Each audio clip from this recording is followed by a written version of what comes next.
Ayat-ayat setan dalam Quran. Benarkah ada?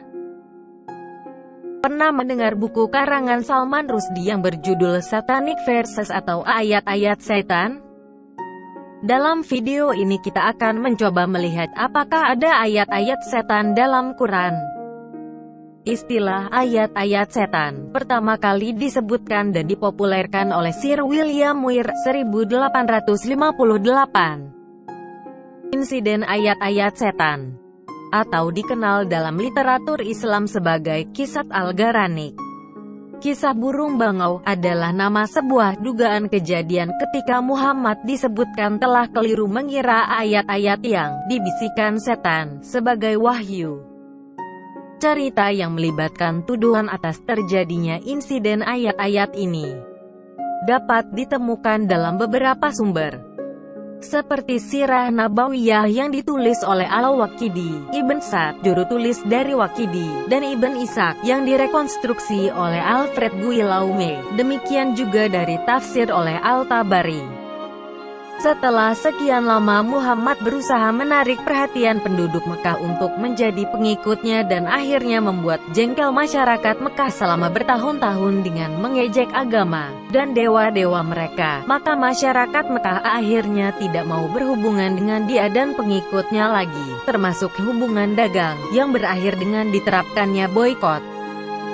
Efek dari boikot ini telah menyebabkan kesulitan bagi kehidupan para pengikut Muhammad, dan yang akhirnya membuat Muhammad menjadi gelisah, sehingga membuat Muhammad berpikir untuk mencari cara menarik perhatian para penduduk Mekah.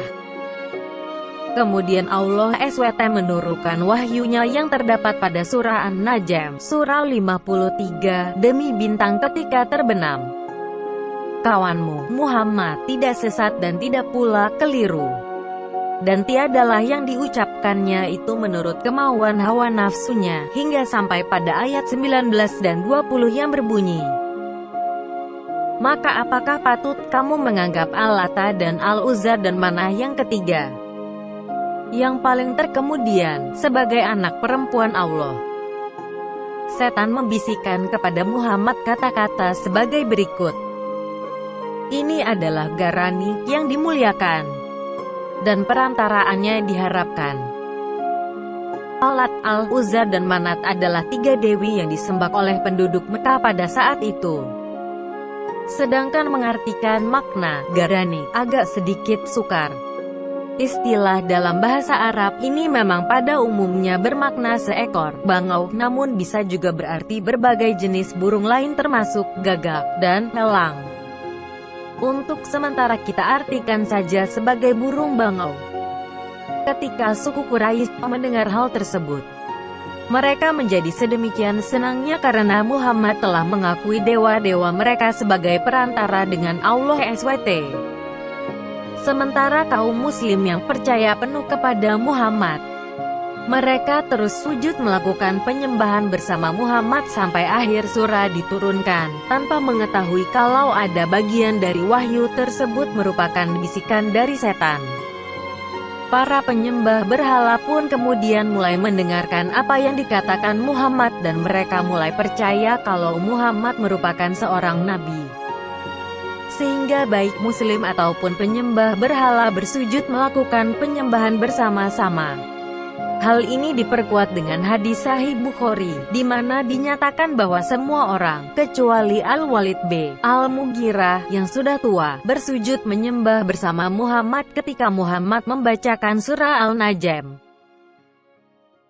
Telah menceritakan kepada kami Hafiz bin Umar berkata, telah menceritakan kepada kami Syu'bah dari Abu Ishaq dari Al-Aswad dari Abdullah radhiyallahu anhu berkata, bahwa Nabi Shallallahu Alaihi Wasallam membaca surah An-Najm lalu beliau sujud dan tidak ada seorang pun dari kaum saat itu melainkan mengikuti beliau untuk sujud, kecuali ada seseorang dari mereka yang ia hanya mengambil segenggam kerikil atau tanah lalu menempelkannya pada mukanya seraya berkata, bagiku cukup begini. Berkata Abdullah, di kemudian hari aku melihat orang itu terbunuh dalam kekafiran. Hal apalagi yang mungkin membuat semua orang yang hadir baik kaum muslim maupun penyembah berhala bisa sama-sama bersujud menyembah mengikuti Muhammad, selain diikut-sertakannya dewa penyembah berhala sebagai bagian dari Islam. Kita akan bisa mengerti mengapa kaum muslim mengikuti Muhammad bersujud menyembah namun tidak bagi para penyembah berhala. Berita bahwa suku Quraisy sudah menerima Islam sampai kepada para sahabat Muhammad di Abisina, Ethiopia, dan beberapa orang mulai kembali ke Mekah.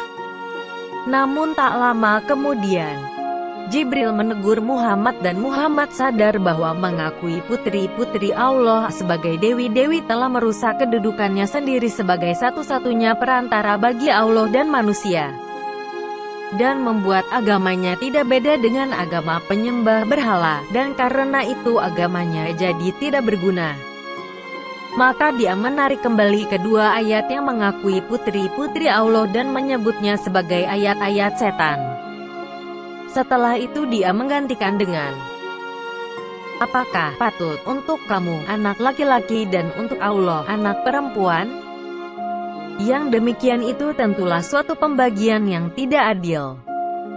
Artinya, betapa beraninya kamu menyebut Tuhan punya anak perempuan, sedangkan kau sendiri bangga punya anak laki-laki? Kaum wanita dianggap bodoh dan karenanya tidak pantas bagi Allah untuk punya anak perempuan. Memang ini benar-benar tidak adil. Beberapa pengikut Muhammad meninggalkannya Islam karena kejadian ini, untuk mensahkan pergantian ayat dan mendapatkan kembali kepercayaan pengikutnya.